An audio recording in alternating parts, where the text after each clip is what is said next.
the captain testing waters with a brand new third front with the left party's well thought out move or political adventurism? It's a pitched battle for the post of mayor in Chennai. Meet the top contenders, the current head versus tough competitors, Saida Dureswamy and A.K. Murthy. Non-CBSE schools in Chennai gear up to welcome the all-new continuous comprehensive evaluation system from the next academic year. Will it add to the learning curve? A scuffle between two groups of students leads to unrest at the Presidency College. A security blanket is thrown over the campus briefly. More complaints pile up against the fake IAS officer arrested last week. 5 persons lodged a complaint with the Chennai Police Commissioner. CPM members alongside government employees raise slogans against the modified employee pension scheme, say the changes are hardly reassuring. What went wrong with the Chennai Champions League of 2011? NDTV-HINDU does a ground check. And you enjoyed it on the silver screen. Now in Chennai as a theatrical production, The Wizard of Oz is already a hit. Good evening, you've tuned into NDTV-HINDU. Welcome to Headlines Now, your primetime bulletin this Wednesday evening with me, Evelyn Matthew. We've got a packed bulletin heading your way in the next 30 minutes. So before we get you all of those stories in detail, the buzz across the nation and the world over. The BJP hits out at the Congress over the Finance Ministry note, says the Prime Minister is protecting his ministers. CBI tells the Supreme Court it plans to file a formal case soon against former Minister Dayanidhi Maran in the SL Maxis deal. L.K. Advani visits his former advisor Sudhindra Kulkarni in Tihar jail a day after the latter is sent there for his role in the cash for vote sting operation. The Congress and the BJP put off the resolution seeking clemency for Parliament attack convict Afzal Guru. Double victories for Mamta in the High Court on the Shingur land acquisition bill and in the People's Court. And a huge relief to investors in Reliance Industries, the Government of India and industry watchers, an exclusive with British Petroleum's Group CEO Bob Dudley. Finally, the much-awaited announcement was made today after marathon talks and meetings with the AIADMK, CPM, their Internal Executive Council and the DMDK. The CPI confirmed that it will face the local body polls this year with the DMDK-CPI alliance. But the question on everyone's mind, is this alliance a formation of a third front in Tamil Nadu politics? Will this new alliance actually impact the local body election results that's up next month and the political dynamics in the state in the long run? Scenes of camaraderie and joint celebration after the AIADMK and DMDK's alliance's thumping victory at the state elections just 3 months ago. But the DMDK seems to have ended the honeymoon. It has announced the formation of a third front with the left parties for the local body polls. தேர்தல் உடன்பாடு அமைந்திருக்கிறது. தொகுதிகள், இடங்கள் மற்றவற்றையெல்லாம் தொடர்ந்து பேசி முடிவு செய்து கொள்வார்கள். முரண்பாடும் இல்லை, எந்த சிக்கலும் இல்லை. இந்திய கம்யூனிஸ்ட் கட்சிக்கும் உடன்பாடு ஏற்பட்டிருக்கு.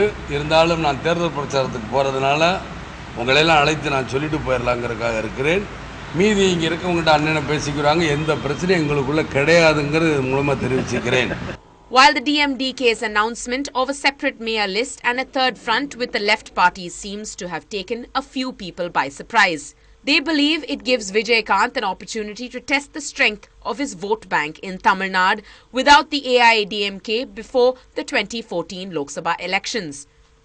While analysts maintain that the decision to forge a different alliance became inevitable for the DMDK, they also believe that the local body polls is a perfect platform for smaller parties like CPI and CPIM to try and project themselves as an alternative. Meanwhile, the Congress is still expected to release its second list of candidates for the upcoming civic body polls. All eyes will be on K. Thangabalu and whether he will have a smooth sailing this local body elections. In fact, recently, infighting in the party was exposed when party cadres had burnt effigies and questioned his choice of candidates for the assembly polls. Congress heavyweights Thangabalu, G.K. Vasan, EVKS Ilangovan, Kumari Anandan and Jayanthi Natarajan are top players finalizing the list of potential contenders. Now, earlier today, the State Election Commissioner, Mr. Praveen Kumar, had said that he has written to the Central Election Commission on the apprehensions expressed by a few political parties. The parties felt that the by-election polling dates and that of the announcement of results should rather be postponed and rescheduled after the local body elections. According to the schedule, the result of the by-elections will be announced on October the 17th, which is the first day of polling for the local body polls. Parties felt that the results may influence the results of the civic body polls as well. But the Election Commission has in fact assured now that all the contesting parties and that all of the measures in fact have been put out to ensure a peaceful, free and fair elections. The scrutiny got over yesterday. Around 17 candidates are now validly standing. Last date of withdrawal is still 2 days away, so then only we will come to know how many candidates are there, which will decide how many ballot units we will have to give in each of the polling stations. EVMs, the first level check has already been done. The second check will come only after the candidates are ready. The 3 observers have been appointed by the commission: the police observer, the general observer and the expenditure observer. The first time police observer has come for by-election. Normally by-elections, first time police observer came only in the assembly election, so this by-election also police observer has been sent. And 5 companies of central police forces has been allocated, of which 2 have already come. 3 are due to come in after 6th. So we'll ensure that each polling location, each polling party will have a central police force component in that. And we'll try to be more strict than what we were in the assembly elections. The confiscation will be going for the same method of patrolling and etc. Some seizure has taken place, but apparently they are not electoral offence related. It was more of offence of carrying of cash without authorization and all that. So income tax, they will refer to the income tax authorities for action.